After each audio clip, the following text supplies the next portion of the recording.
Hello friends, बरायबाय mybodotech चेनेलनि गेजेरजों नोंथांमोनखौ बयखौबो आसा खालामो नोंथांमोना बयबो मोजाङैनो दङ। दायो बे समाव जोङो मोनसे अफिशियेल साइटआव दङ pm-kissanनि नोंथांमोना pm-kissanनि माखासे इनस्टलमेन्टफोरखौ सिगाङाव मोनखांबाय एबा जाय 14 इनस्टलमेन्टखौ मोनखांबाय बेनिफ्राय नोंथांमोना 15 इनस्टलमेन्ट बेखौ मोननो थांगासिनो दङ नभेम्बरनि सेकेन्ड उइकफोराव आरो लोगोसे जाय नोंथांमोना गोदानै एप्लाइ खालामदों नोंथांमोनहाबो मोननो हासिगोन नभेम्बरनि सेकेन्ड उइक एबा नभेम्बरनिफ्राय डिसेम्बरनि गेजेराव एबा लास्ट उइकआवबो नोंथांमोना मोननायनि चान्सेस दं, जेरावहाय 3 मान्थ्सनि आफ्टार मोननो हायो नालाय 3 मान्थ्सनि आफ्टार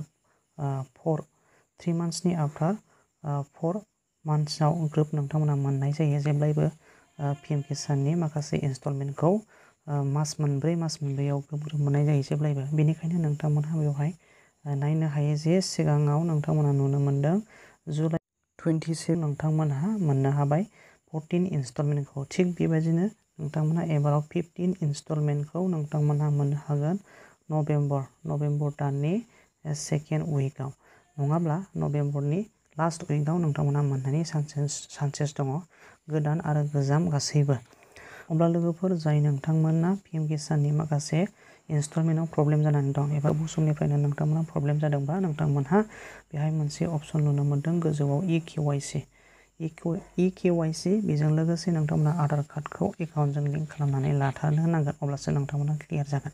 आरो जुदि नोंथांमोननि इनस्टलमेन्टआव माबाफोर प्रब्लेम जादोंबा नोंथांमोना बेनि मोनसे गोदान अपसन फैदों, बे अपसना सिगाङाव गैयामोन, दायो नोंथांमोना मोननो हादों। बेनि गेजेरजों जोङो माखासे कुइसनफोर सोंहरनो हानाय जागोन आरोना। बेवहाय नोंथांमोना गोमो गाबनि नुदोंमोनना, बेवहाय ई-मित्रा मोनसे किसान ई-मित्रा होननाय अपसन, बेयाव नोंथांमोना क्लिक खालामनानै नोंथांमोननि माखासे कनफ्युज एबा डाउटखौ क्लियार खालामना लानो हागोन एबा नोंथांमोननि माखासे एकाउन्टनि प्रब्लेम इसु जादोंब्ला बेवहाय नोंथांमोनहा बे अपसननि गेजेरजों क्लियार खालामनानै लानो हानाय जागोन। जोङो अब्ला बेखौ नायनोसै जों बेवहाय मा अपसन मोननो हागोन। जोङो बेनि गेजेरजों बेबायदि मोनसे इन्टारफेस मोननो हाबाय।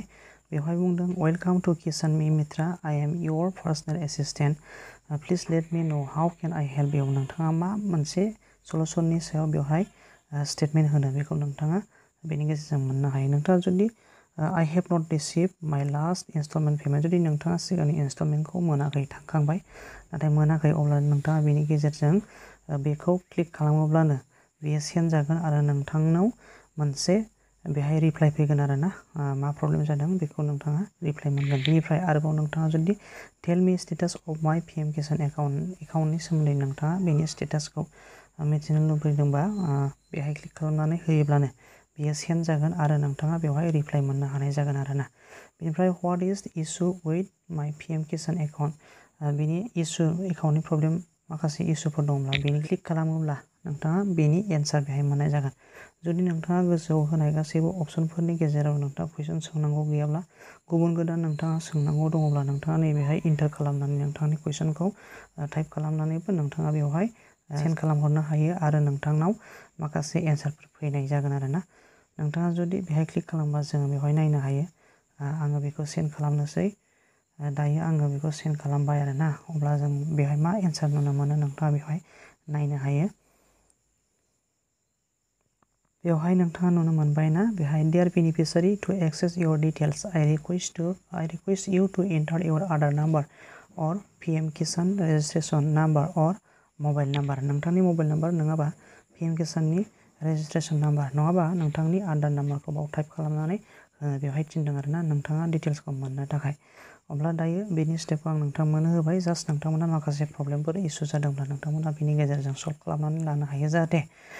दायो लोगोफोर, भिडिअखौ मोजां मोनदोंबा लाइक खालाम, शेयार खालाम आरो नोंथाङा जुदि बे चेनेलाव गोदानबा साबस्क्राइब खालाम, जाहाथे नोंथाङाबो गोदान बेफोरबायदि माखासे इनफरमेटिभ भिडिअफोरखौ नोंथाङा मोनबाय थानो हायो। लोगोसे आंबो नोंथांमोननिफ्राय हेल्प मोनो।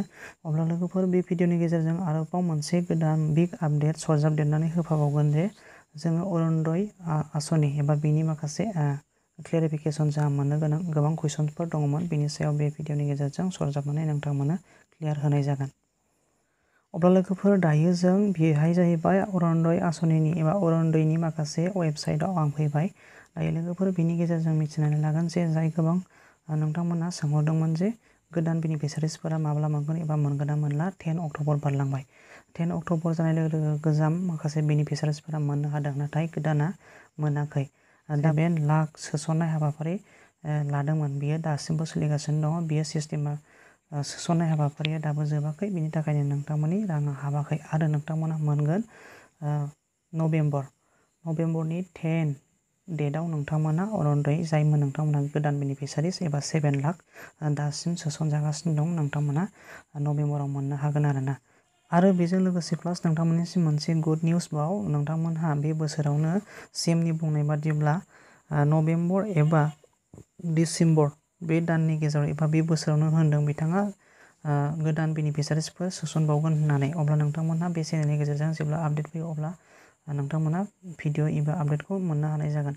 आरो लोगोसे बेफोर माखासे खौरांफोरखौ बिथाङा फोसावदोंमोन क'क्राझारनि बड'फा नोगोराव जे जादोंमोन अरुनदय आसनिनि डिस्ट्रिबिउसन प्रग्राम एबा इनुगुरेशन मोनसे प्रग्राम लानाय जादोंमोन। बे प्रग्रामनि गेजेरजों बिथाङा बे मेलाव फोसावनानै होदोंमोन एबा स्पिच खालामनानै बिथाङा बुंथिनाय जादोंमोन।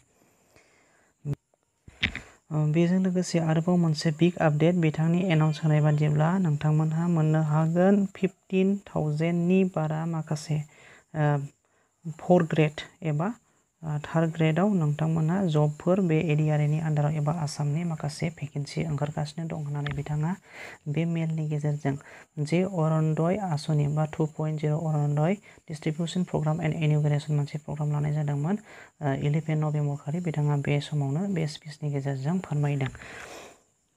अब्ला लोगोफोर भिडिअआ बेखिनियानोसै, नोंथांमोनहा जानो हागौ निस्सय बुजिबाय एबा क्लियार जाबाय। अब्ला लोगोफोर भिडिअखौ मोजां मोनोबा लाइक खालाम आरो चेनेलाव गोदानबा साबस्क्राइब खालाम, लोगोसे हाजासे शेयार खालाम। अब्ला लोगोफोर थेंक इउ फर वाचिं।